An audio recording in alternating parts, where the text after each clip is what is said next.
Hello.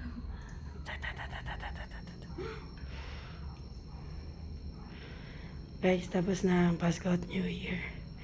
Kaya yan. Naglinis na kami. Time check. 5:50. At si Mother. Hi, Mama.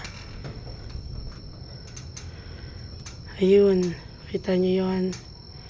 Mapula sa kabilang bakod. Kasi si Kuya at saka si Ate Dayan. Ito ba ipapasok? Naglilinis doon. Gabi na masipag pa rin sila. Hindi na muna ma. Diyan na lang. Ayan. Ayan. Pumuti na yung mga sahig. Salamat sa tulong ng powerhouse. Ayan na yung aming lugar. Inubong na ko. At ako naman na ay nagre-recover ng boses.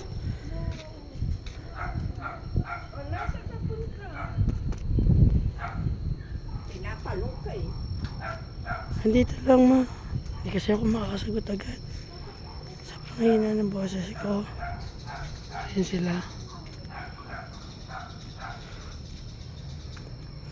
Busy sila doon.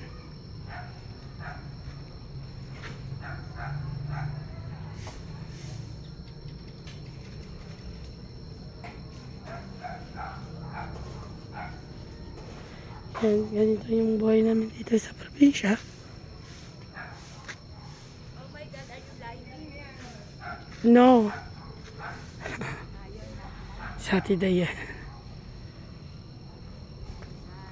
Bye. Maganda dito guys sa loob. Tingnan nyo oh. Hindi siya malamok kasi marami ng usok. Kaya nga. Maginhawa pati dito pareho kahit gantong oras na. Enter me.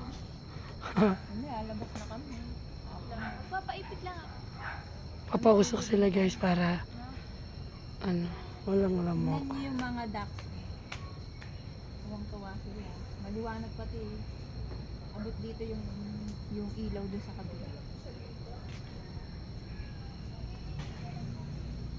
Ang sarap ng hangin na te.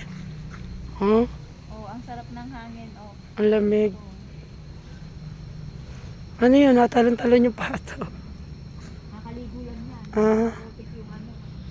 Oh guys. Pero bukas may papalitan. Thank you for watching. Bye guys.